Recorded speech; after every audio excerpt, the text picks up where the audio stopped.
Welcome to the deep dive. You sent us some really fascinating source material this time. Yeah, it's pretty interesting stuff. And right away, a core question just jumps out. What's the actual difference between cosmic rays and, well, cosmic energy? hmm On the surface, they sound, kind of related. But as we'll unpack today, they really represent incredibly different ideas. Totally different worlds, actually. So our mission is to take a deep dive into these sources. We've got scientific articles, Wikipedia, University of Chicago news, but also spiritual insights from the Himalayan Yoga Academy. Real mix of perspectives. Exactly. We want to clarify these concepts, explore both the science and the spiritual interpretations, and hopefully uncover some surprising insights. It's a great starting point, I think, because even though they share that word cosmic, they point to, well, entirely distinct phenomena. Okay, so where do we begin? Let's ground ourselves first in the science. What are cosmic rays? Right. Let's jump in. Scientifically speaking, cosmic rays are fundamentally high-energy particles. Particles, yeah. Not waves. Think of them like tiny subatomic bullets, mostly protons or atomic nuclei, just hurtling through space at, well, nearly the speed of light. Almost light speed, yeah. And this is crucial, despite having ray in the name, like X-rays or cathode rays. Which were also particles initially. Right. But unlike X-rays now, these cosmic rays aren't electromagnetic radiation. They are physical particles. Actual matter. And when these particles slam into Earth's atmosphere, they don't usually make it straight down to us, do they? No, not usually. They collide with air molecules and create showers, cascades really, of secondary particles. While the primary ones often get deflected. Exactly. By our planet's magnetosphere, that magnetic shield, or even further out by the heliosphere, the sun's own magnetic bubble. Okay, so primary versus secondary. Can you break down the composition a bit more? What are these primary rays made of? Sure. So primary cosmic rays, the ones originating outside Earth's atmosphere, about 99% are bare atomic nuclei, Stripped of their electrons. completely stripped. And the other 1% are solitary electrons. Now, of those nuclei, the vast majority, like 90%, are just proton simple hydrogen nuclei. Okay. Then about 9% are alpha particles. Those are helium nuclei. 2 protons, 2 neutrons. Right. And the remaining 1%. That's a mix of heavier elements, what astronomers sometimes call HCE ions. So actual bits of atoms heavier than hydrogen and helium zipping through space from, well, deep space. Pretty much, yeah. What about antimatter? I find that fascinating. Does it show up in cosmic rays? It does, but it's rare. A very small fraction, less than 1% of primary cosmic rays includes stable antimatter particles. We see positrons, which are anti-electrons, and antiprotons. But no bigger chunks of antimatter, like antihelium. That's the interesting thing. Despite looking hard, no complex antimatter atomic nuclei, like anti-alpha particles, have ever been found, at least not yet. Okay. The alpha magnetic spectrometer, AMSO2, on the space station, has given us great data on positrons, though. Their numbers seem to peak at really high energies. Okay, so those are the primaries. What about the secondaries they create? Right, when those primaries violently hit atoms high in our atmosphere, Yeah. boom, you get this cascade, this shower of secondary cosmic rays. Which includes what kind of particles? All sorts of things. X-rays, more protons, alpha particles, but also fleeting things like pions, muons, electrons, neutrinos, neutrons. Muons. I've heard of those. Yeah, and what's amazing about muons is that some of them are surprisingly durable. They can actually travel all the way through the atmosphere and reach the ground. Seriously? How many? Well, on average, about 1 muon per second is passing right through a volume the size of your head. Right now, 1 per second. Wow. That puts it into perspective. Doesn't it? Maybe that explains a few things. Anyway, how did scientists even figure all this out? It wasn't obvious, right? Not at all. Initially, the thinking was that atmospheric electricity, the ionization of air, was just caused by radiation from radioactive stuff in the ground. Okay, logical enough starting point. But then, observations started to chip away at that. In 1909, Theodore Wolff used an electrometer. Like a charge detector. Exactly. He measured radiation levels and found they were actually higher at the top of the Eiffel Tower than at the bottom, which was weird if it was all coming from the ground. Yeah, that suggests something coming from above. Then in 1911, Domenico Piccini took measurements underwater. He found radioactivity decreased the deeper he went. Another clue pointing away from a purely Earth-based source. Okay, the plot thickens, and this leads us to the big breakthrough. Victor Hess, 1912. This is the key moment. He took 3 improved electrometers up in a free balloon, way up, over 5,000 meters. High altitude. Very high. And he found the ionization rate doubled compared to ground level. It kept increasing the higher he went. Definitely pointing upwards, but maybe it was the sun. Good question. Hess thought of that. Crucially, he flew during a near-total solar eclipse. And guess what? The radiation still increased with altitude. So not the sun, or at least not just the sun. Exactly. He concluded that, and I'm paraphrasing, radiation of very high penetrating power enters our atmosphere from above. That was huge. Earned him the Nobel Prize later, in 36. A truly alien source constantly bombarding us. That must have been a radical idea then. Absolutely shifted the paradigm. But identifying what this radiation was took more time. Right, because Hess just knew it was penetrating radiation from space. Precisely. In the 1920s, Robert Millikan, who actually coined the term cosmic ray, he initially thought they were gamma rays, high-energy photons. Light, basically. Yeah, energetic light, maybe produced by fusion out in interstellar space. But experiments started to contradict that pretty quickly. How so? Well, in 1927, Jacob Clay measured cosmic ray intensity at different latitudes. He found it increased as you went from the tropics towards the poles. Okay. What does that matter? Because it meant the rays were being deflected by Earth's geomagnetic field.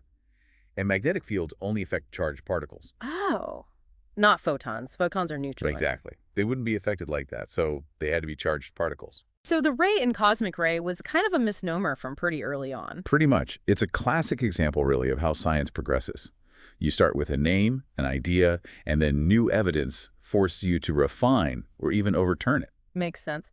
What other evidence pointed to particles? In 1929, Bothe and Kohlhorster found charged particles that could punch through 4.1 centimeters of solid gold. Wow. That's serious penetration. Way too energetic for Millikan's gamma ray theory. Yeah. Then, in the 30s, Bruno Rossi predicted this east-west effect. Basically, the intensity should differ depending on whether you look east or west because of the Earth's field and the particle's charge. And did it? It did. Experiments confirmed it. They found greater intensity coming from the west, which indicated that most primary cosmic rays must have a positive charge. Protons. Mostly protons. By 1948, balloon observations pretty much nailed it down. Primaries are about 90% protons, maybe 10% helium nuclei, and at 1% of heavier stuff. And those air showers you mentioned earlier. Rossi again, and later Pierre Auger, detected these huge, extensive showers of particles. That confirmed the idea. A single high-energy primary hits an air nucleus way up high. And creates this whole cascade of secondary particles raining down. Exactly. That's the process. Okay, so we know what they are, high-energy charged particles, mostly protons, and roughly how we found them. The next obvious question, where do they come from? And just how powerful can they get? The sources are quite varied. Some definitely come from our own sun. Solar flares and stuff. Yeah, solar energetic particles, they're called. But the majority, especially the really high-energy ones, come from much further away, within our galaxy mostly, but some even from outside the Milky Way. Like where? What makes these things? Well, back in 1934, astronomers Bade and Zwicky had a hunch. Supernovae, exploding stars. That sounds energetic enough. It does, right. Yeah. And that idea gained traction. It was really sort of pinned down, as the source put it, in 2009 using data from the Very Large Telescope. Then confirmed again in 2013 using data from the Fermi Gamma Ray Space Telescope. How did Fermi help? By analyzing gamma rays produced when cosmic rays decay specifically neutral pions. It showed that each supernova explosion pumps out a truly staggering amount of energy in the form of cosmic rays. We're talking something like 3 times 10 to the 42 or 43 joules per explosion. That's an almost meaningless number. It's so huge. Like powering a city for millennia from one star exploding. That kind of scale, yeah. It's immense. But supernovae aren't the only game in town. What else? Active galactic nuclei, those super bright centers of distant galaxies. Highly magnetized neutron stars called magnetars, quasars.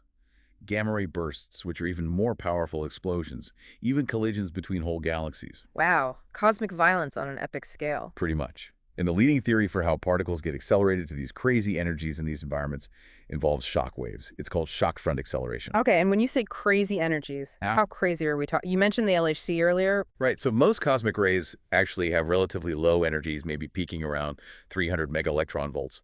But the ones we call ultra-high energy cosmic rays, UHCCRs, they are just off the charts. How far off? They can approach energies like 3 times 10 to the 20th electron volts. That's more than 10 million times the energy particles reach in the Large Hadron Collider. 10 million times. That's hard to grasp. Is there an analogy? Well, remember the famous "oh my God" particle detected back in 1991? Vaguely. It had kinetic energy comparable to a baseball thrown at about 90 kilometers per hour, or 56 miles per hour, around 50 joules, all packed into a single subatomic particle. A baseball's worth of energy in one proton. Okay, that is an oh my God moment. Exactly. And it raises this huge question, still a major mystery in astrophysics. Hmm? How on Earth, or rather how in the universe, do particles get accelerated to those energies? We don't know for sure. Not for sure. Theories involve things like starburst galaxies, maybe supermassive black holes, but it's an active area of research. The Pierre Auger Observatory down in Argentina is specifically designed to study these highest energy cosmic rays. Look at their properties, where they come from. So we have these incredibly powerful particles zipping around. How do we actually, see them, detect them, and what effects do they have here on Earth on us or our tech? Detection methods fall into two main categories, direct and indirect. Okay, direct first. Direct means catching the primary cosmic ray itself, or maybe a secondary particle high up. Yeah. You do this with instruments on satellites, like the Fermi telescope we mentioned, Right. or AMSO2, Pamela, or on space probes, like Voyager 1 and 2, even the Parker Solar Probe flying close to the sun. And balloons, like Hess. Yep, high-altitude balloons are still used. Chicago even flew an experiment called the Chicago Egg. Techniques like nuclear track detection are used too, where particles leave trails in special materials. Okay, so that's direct. What about indirect? Indirect means detecting the effects of the cosmic ray hitting the atmosphere, those extensive air showers. This is usually done from the ground. How? Large arrays of particle detectors. The Pierre Auger Observatory is a prime example. They use things like scintillators materials that flash light when a charged particle passes through, or big tanks of water or ice. Water. Why water? Particles in the shower can travel faster than light in water, creating a faint blue flash called Cherenkov radiation. Detectors pick up this light. Clever. Even everyday tech might play a role. People have proposed using networks of smartphone cameras, projects like Crayfice or Credo, to spot the faint light from air showers. Citizen science. Huh. Using my phone to hunt cosmic rays. Potentially. Historically, cloud chambers and bubble chambers were key for seeing the tracks of secondary particles, especially muons.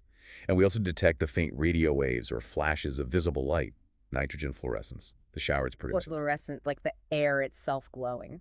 Exactly. When the shower particles excite nitrogen molecules, that's actually the most accurate way to measure the energy of the very highest energy cosmic rays. Fascinating range of techniques. So, okay, we can detect them. What about their real-world impacts? Do they, actually affect anything important down here? Oh, absolutely. Several key areas. First, atmospheric chemistry. Cosmic rays constantly ionize nitrogen and oxygen molecules high up, Breaking them apart. creating ions. Yeah. This triggers chemical reactions. And crucially, they are continuously producing unstable isotopes. The most famous one is carbon-14. Using radiocarbon dating. Exactly. Cosmic rays hitting nitrogen create the carbon-14 that gets incorporated into living things, allowing us to date ancient organic materials. Without cosmic rays, no radiocarbon dating. Wow, okay, that's a big one. What else? Well, they contribute to the background radiation we all receive. It's called ambient radiation.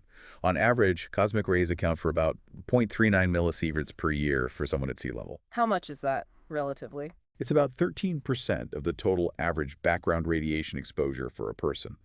But it increases quite a bit with altitude. Right, less atmosphere shielding you. Precisely.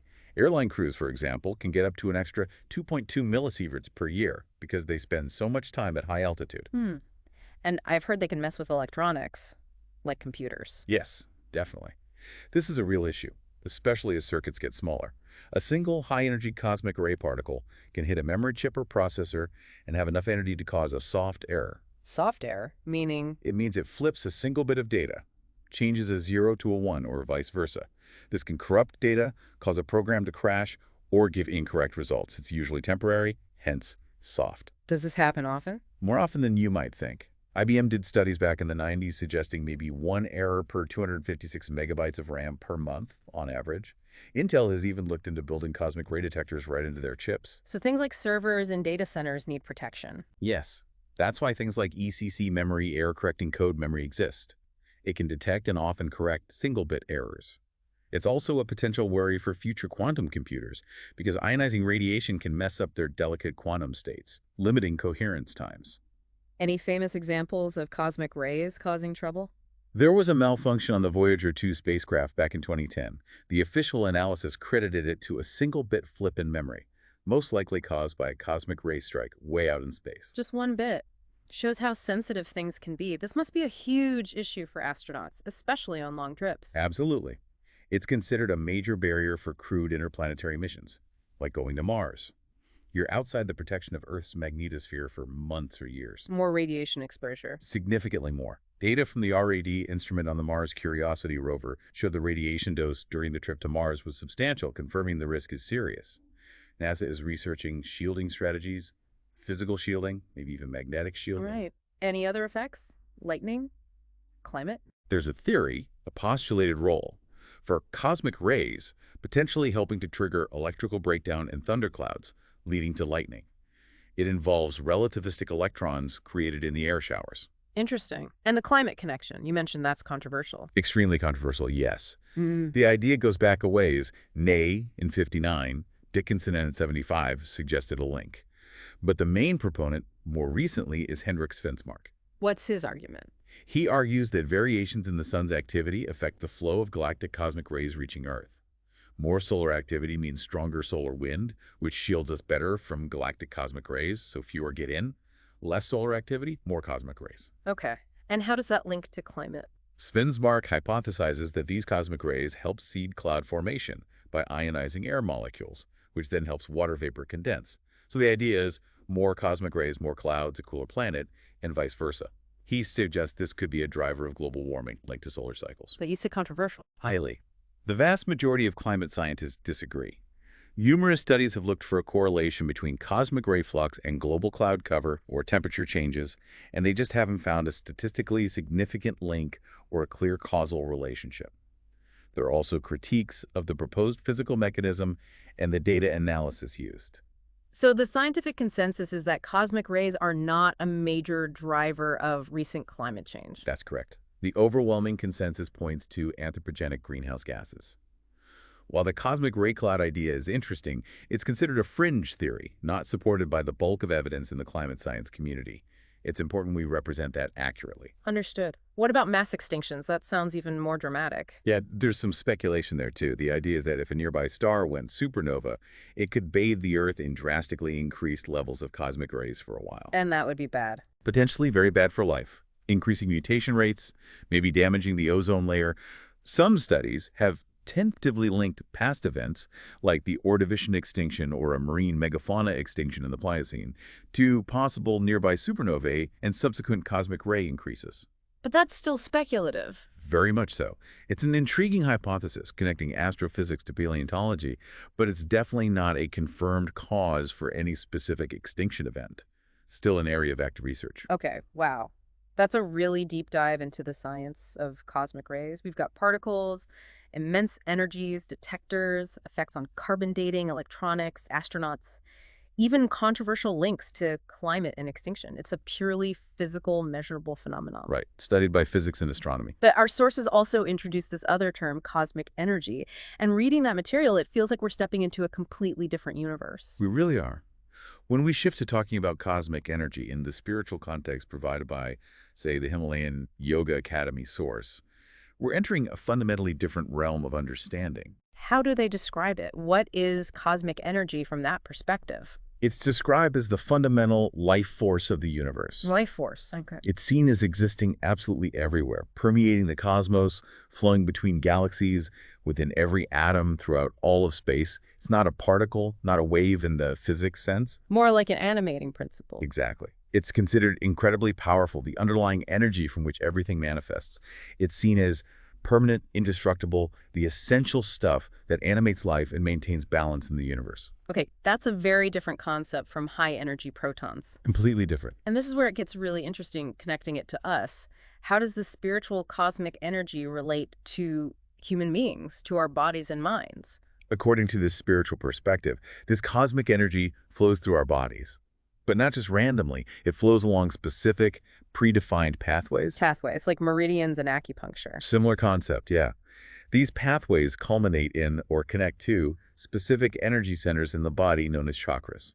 Chakras. I've definitely heard that term. Right. Chakra is Sanskrit for disc or wheel. These are thought of as spinning vortexes or centers, where this cosmic energy accumulates and is distributed throughout our subtle energy system. And there are specific ones. They're believed to be 7 main chakras, typically visualized running along the spine from the base up to just above the crown of the head. Each one is associated with specific qualities, a meaning, a color, certain abilities or functions, representing a unique aspect or vibration of this universal cosmic energy. And our well-being depends on these. Yes. The core idea in these traditions is that optimal emotional, mental, physical, and spiritual health relied on these chakras being open, balanced, and aligned, allowing the cosmic energy to flow freely. So if there's a blockage. If there's a blockage or an imbalance in one or more chakras, the belief is that it interrupts or distorts this natural energy flow. And this interruption is thought to manifest as various kinds of imbalance. It could be physical symptoms, maybe headaches, fatigue, digestive issues, depending on the chakra involved, or emotional imbalances like mood swings, anxiety, fear, mental ones like negative thought patterns, lack of focus, low self-confidence, or even spiritual disconnection. So it's all about maintaining that flow and balance within these energy centers. Precisely. It's an internal energetic ecosystem Yeah. constantly interacting with universal cosmic energy. Okay, so if this energy is flowing and balance is key, Hmm. how can someone actively, receive more of this cosmic energy or enhance their connection to it according to these practices? Are there specific techniques? Yes. The source material, particularly from the yoga perspective, details several methods. They see it as something you can cultivate. Such as? Meditation is highlighted. Yeah. It's described as perhaps the best and simplest way to acquire positive cosmic energy, How does meditation help? by calming the mind. The idea is that through mental relaxation and concentration, you quiet the usual mental chatter, making the mind more receptive, more open. Like tuning a radio. Kind of, yeah. Quieting the static. In that state of stillness, cosmic energy is believed to enter more easily, primarily through the chakras, nourishing your whole energy field, the aura around the body and the mind itself. Okay, meditation. What else? Breathing. Conscious breathing techniques known as pranayama in yoga. Prana, isn't that related to energy? Exactly. Pranvayu means life air, but prana itself is often translated as this vital life force, this cosmic energy that creates, preserves, and transforms everything in the universe. So breathing isn't just about oxygen in this view. Not just oxygen, no. The belief is that we continuously absorb prana, this cosmic energy, with every breath. Pranayama is the practice of consciously controlling the breath, its pace, its depth, holding the breath sometimes to maximize this energy intake and direct its flow. Direct it where? Throughout the body, often visualized as entering through specific chakras like the base chakra to increase vitality, clear blockages, and even promote healing. Breath is seen as a direct link to this universal energy source. That's a powerful concept. Meditation, breathing. Any other methods mentioned? Yoga postures, or asanas, are also key. The physical practice of yoga is seen not just as exercise, but as a way to systematically open up the body, release tension, stimulate the chakras, and recharge the entire system with cosmic energy. It's considered a path towards moksha, or spiritual liberation, partly through this enhanced connection. So the poses themselves help energy flow. That's the idea, yes. Alongside breathing and focus, cleansing is also mentioned as important. Cleansing how? Physically. Both internal and external. Internal cleansing means working to get rid of negative thoughts, limiting beliefs, unprocessed emotions, things seen as energetic clutter. External cleansing involves maintaining a healthy, harmonious physical environment. Both are believed to create more space for positive cosmic energy to flow. Makes sense. Clearing out the old. Anything else? Living awareness, basically being present in the moment, not getting lost in regrets about the past or anxieties about the future. Mindful. Very much related, yes. When the mind is focused on the present, it's calmer, more centered, and again, believed to be more receptive to receiving cosmic energy. Dwelling on past or future supposedly scatters this energy. Okay. Meditation, pranayama, yoga, cleansing, and presence. Those are the ways suggested to cultivate this cosmic energy. According to the spiritual sources we looked at, yes. Let's bring it all together. We've spent time on cosmic rays, the physics, the particles, the measurable effects, and now cosmic energy, the universal life force, the chakras, the spiritual practices. What's the bottom line when we put these side by side? The bottom line, and this is really crucial to emphasize, is that they are fundamentally different concepts operating in different realms of understanding. Okay, spell it out. Cosmic rays, as we discussed extensively, are a well-defined scientific phenomenon. They are physical, high-energy particles, protons, nuclei, electrons originating in space. We study them with telescopes, detectors, particle accelerators. They're part of physics and astronomy, with tangible, measurable effects on electronics, our atmosphere, biology, radiation levels. It's part of the material universe that science investigates. Precisely. Now, cosmic energy, as described in the spiritual sources, that's a spiritual or metaphysical concept. Not scientific in the same way. Not scientific in the same way at all. Hmm. It describes a pervasive, universal life force, or vital energy. It's integral to practices like yoga, meditation, energy healing. It's associated with internal states of being, with consciousness, with energetic balance perceived through systems like the chakras. So despite both using the word cosmic, They are not referring to the same thing. mhm, One is about high-energy matter studied by science. The other is about a subtle, universal life force central to certain spiritual philosophies and practices. The science of cosmic rays does not describe or validate the spiritual concept of cosmic energy and vice versa. they're using the same adjective, cosmic, to point at vastly different ideas about the universe and our place in it. Exactly. One points outward to the physical cosmos. The other often points inward to a perceived energetic reality or connection to the universe. Different frameworks, different ways of knowing. That's a perfect clarification. We've really journeyed through two distinct worlds today. We unpacked the science of cosmic rays, Hess's balloons, particle showers, supernovae, the oh my god particle, impacts on tech, and maybe even ancient life. All the physical stuff. And then we explored this entirely different understanding of cosmic energy, the spiritual life force, prana, chakras, meditation, yoga, the sense of flow and balance within us and the universe. The subtle energy perspective. What's truly fascinating, I think, is how one word, cosmic, can ignite such different, yet arguably equally profound ways of looking at the forces that shape our existence, both around us and within us. Hmm. It really makes you think. As we keep pushing the boundaries of scientific exploration, probing the universe with ever more powerful tools, how might these different perspectives, the scientific and the spiritual, interact? Can they enrich each other? Or do they simply represent distinct, maybe parallel ways of seeking understanding? That's a great question to leave people with. Yeah. Something for you, the listener, to perhaps mull over. Mm-hmm. How do these different ways of thinking about energy and the cosmos resonate or clash in your own understanding of the world and your place in it?